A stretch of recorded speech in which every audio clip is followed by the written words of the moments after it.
خیلی خوشحالم که امروز در کنار شما هستم، همراه با عزیزانمون در جرگه و قراره که این نشست رو با هم دیگه تجربه کنیم در باره شخصیت سیاسی اجتماعی و مبارزاتی یکی از چهره‌های مهم تاریخ معاصر نه فقط گیلان که ایران، کوچک جنگلی.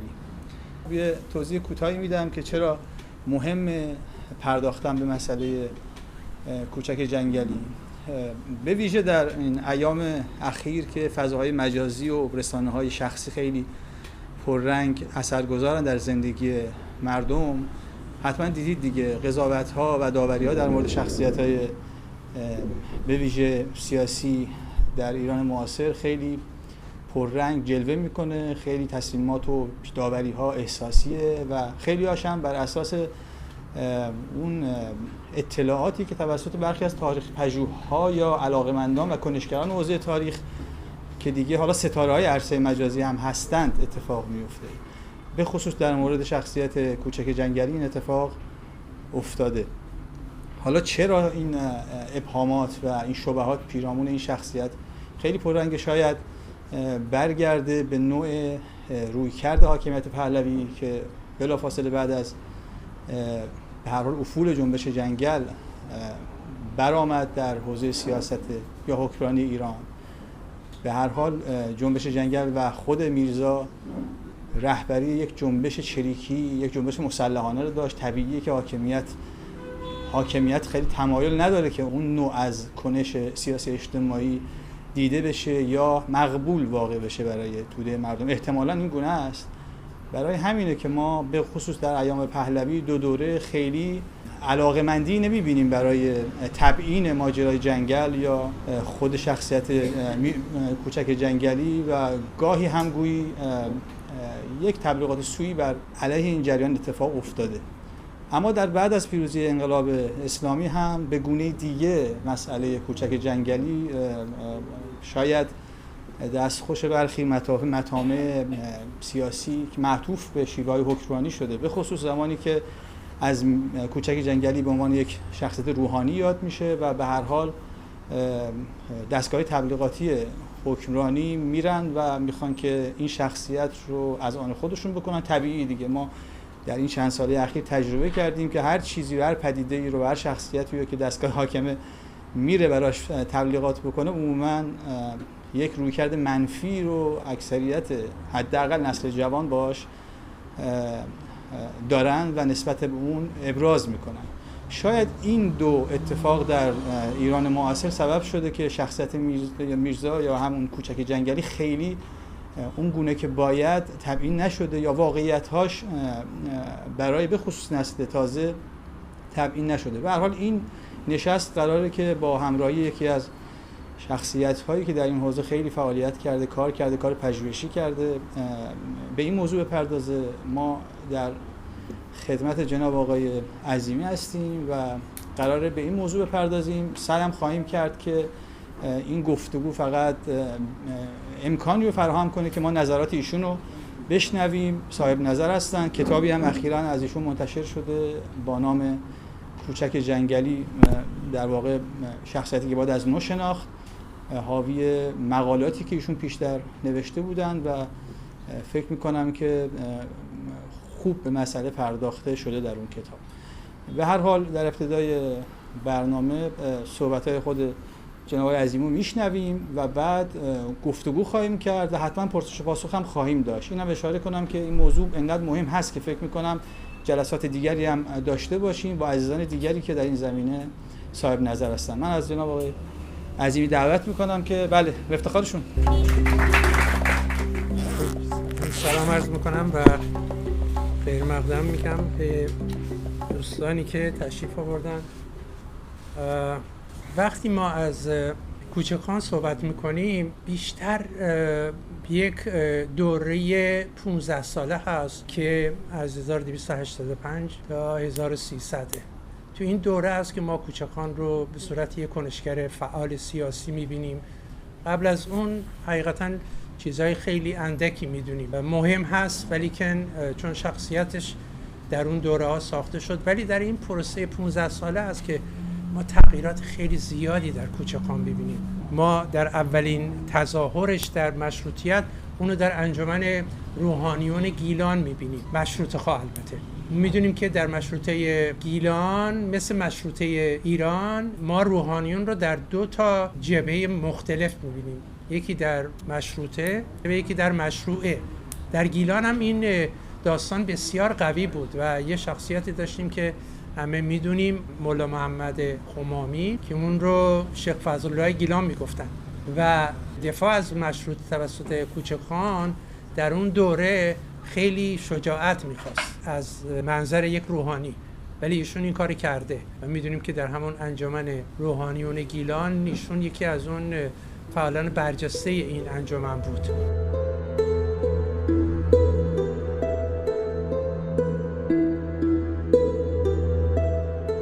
همونطور که میدونیم جریان مشروطه در ایران معمولا به 2 دوره قبل از کودتای دوم تیر ماه 1287،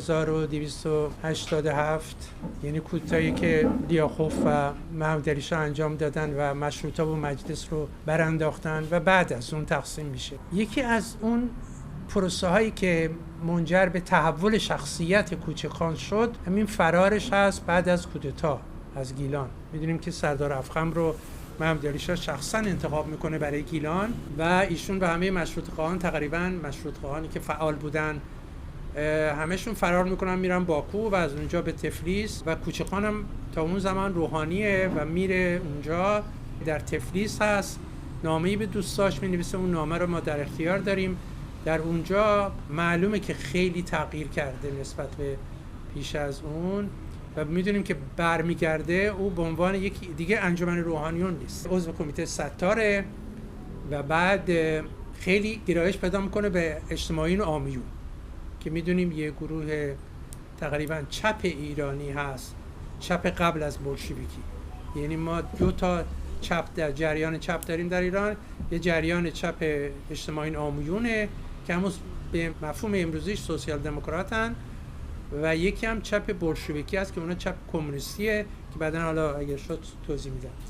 ولی عضو کمیته ستار میشه و میدونیم که کمیته ستار در 19 بهمن 1287 یک کودتای انقلابی در رشت میکنه، سردار افخم رو میکشه و بلافاصله تمهیدات و تجهیزات لازم رو برای برانداختن استبداد صغیر که در رأسش محمد علی شاه بود در تهران حرکت میکنن و کوچکان هم در این اردویی که به نام اردوی ملی مجاهدین نامیده میشه میره به تهران و در اونجا بعد از سقوط محمد علی شاه اونجا عضو نظمیه میشه، عضو نظمیه‌ای که رئیسش یپرم خان ارمنیه.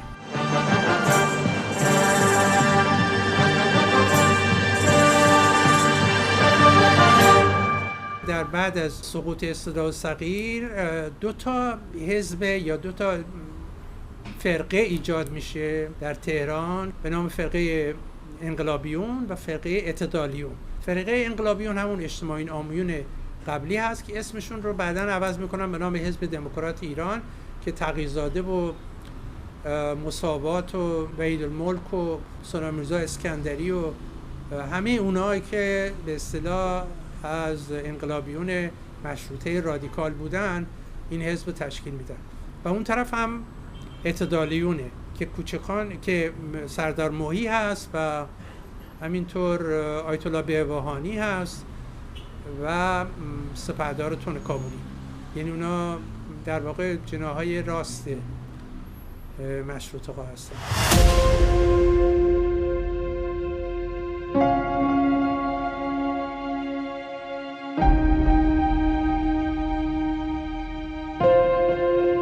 مثل تاریخ بعدی ما که ناشکیبایی هست منجر به ترور آیت الله بهبهانی میشه و بعد انگشت اتهام به طرف 2 نفری که در رأس این جریان فرقه انقلابیون بودن، یعنی حزب دموکرات اینا، یکی تقی‌زاده است که تو مجلسه و یکی هم حیدرخان اموغلی و اینا هر دوتا مجبور میشن که ایران ترک بکنن. بعد از این مدتی میدونیم که روسیه اولتیماتوم میده به داستان سال 1290، میاد به طرف تهران و مجلس سوم فرار میکنه، یه عده نماینده میرن به قم و بعد اصفهان و میرن در دولت موقت در کرمانشاه تشکیل میدن و داستانی که پیش میاد.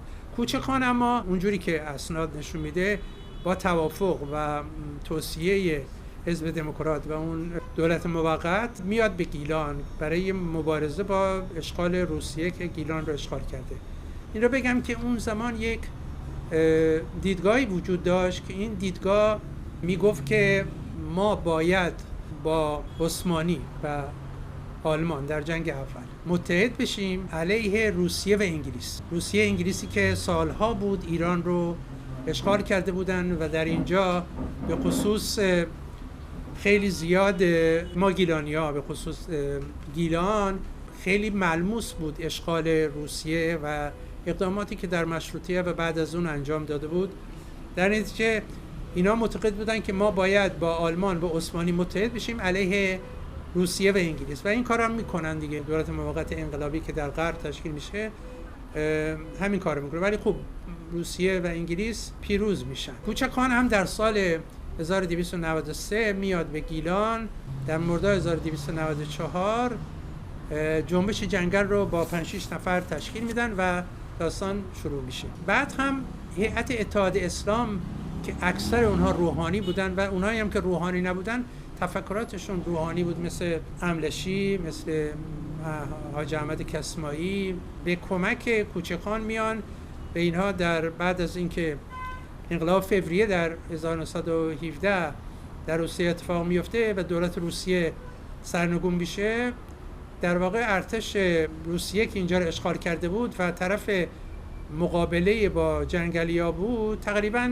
از کار میفته، اون کارکرد اولیش رو از دست میده، ولی روسا همچنان در جنگ باقی میمونن ولی دیگه با جنگلیا کاری ندارن. از این رو جنگلیا از بهار 1296 در کسما و گوراب سرخی و سسار و هواتر و آلیان و اینجا یک منطقه آزاد تشکیل میشن، به خصوص در کسما و گوراب زرمیق. در کسما بیشتر جناح سیاسیش مستقر میشه به رهبری حاجی احمد کسمایی و در گوراب زرمیق اون بخش نظامیش رو، پادگانشون رو اینا مستقر میشن. در اینجاست که حسین خان کسمایی از اعضای برجسته حزب دموکراتی ایران از تهران میاد اینجا و میپیونده به کوچکان در اونجا.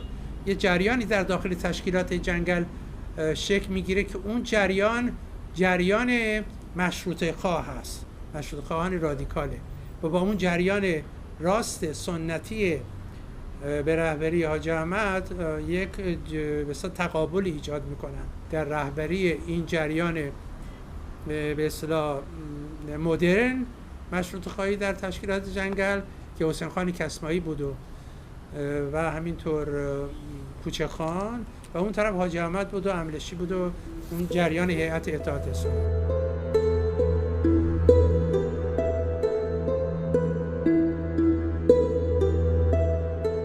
و اینا باعث میشه که حاجی احمد در اسفند 1297 خودشو تسلیم میکنه و جدا میشه از جنگلی ها، ولی جنگلی ها ادامه میدن دیگه. کوچکان میدونیم که در سال 1298 تا موقعی که بولشویکا میان گیلان.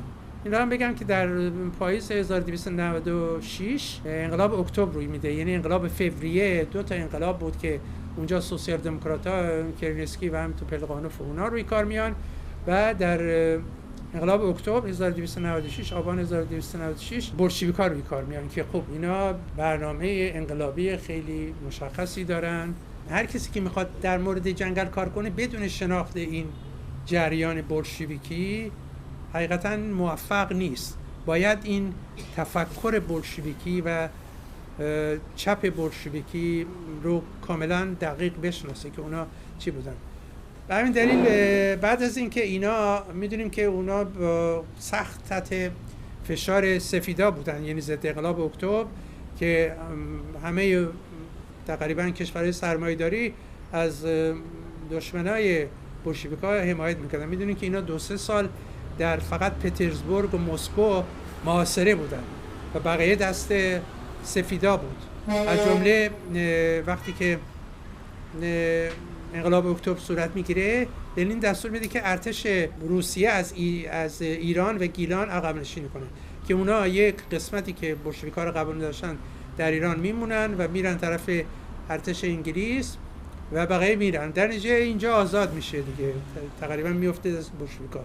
ولی بعض موضوعی انگلیسی‌ها برای این کمک به مخالفان بولشویک‌ها میان گیلان اشغال میکنن و جنگ سختی هم در میگیره ولی به هر حال انگلیسی‌ها موفقن اینجا رو اشغال میکنن با کمک دولت مرکزی. و بعد وقتی که در پاییز و زمستان 1298 بولشویک‌ها دشمنان خودشون رو تارمار میکنن، به سرعت برق و باد میان جنوب، قفقاز میگیرن و همینطور آسیا مرکزی رو میگیرن، بعد میان گیلان دیگه در اردیبهشت 1298 گیلان رو اشغال میکنن و کوچخان با اینا رابطه برقرار میکنه و توافق میکنن برای بیرون راندن انگلیسی ها بولشویک‌ها به جنگلی‌ها کمک بکنن. اینا جمهوری به نام جمهوری شوروی ایران تشکیل میدن، نه گیلان که در خیلی جاها برای تبلیغات میگن جمهوری شوروی گیلان، جمهوری شوروی ایران تشکیل میدن و یک پروسه جدید تشکیل میشه. به همین دلیل من جنبش جنگلیان نهضت جنگل رو یک نام جدیدی براش گذاشتم، جنبش به انقلاب جنگل. یعنی از 14 خرداد 1299 که جنگلی‌ها از پسیخان راهپیمایی میکنن، اون میتینگ که معروف میدان سبز میدان شروع انجام میگیره و دیگه کاملا انقلاب گیلان میفته دست جنگلی‌ها. من میگم انقلاب جنگل، بنابراین این دو پروسه 6-7 ساله‌ای که جنگلی‌ها فعال بودن در گیلان میگم جنبش و انقلاب جنگل.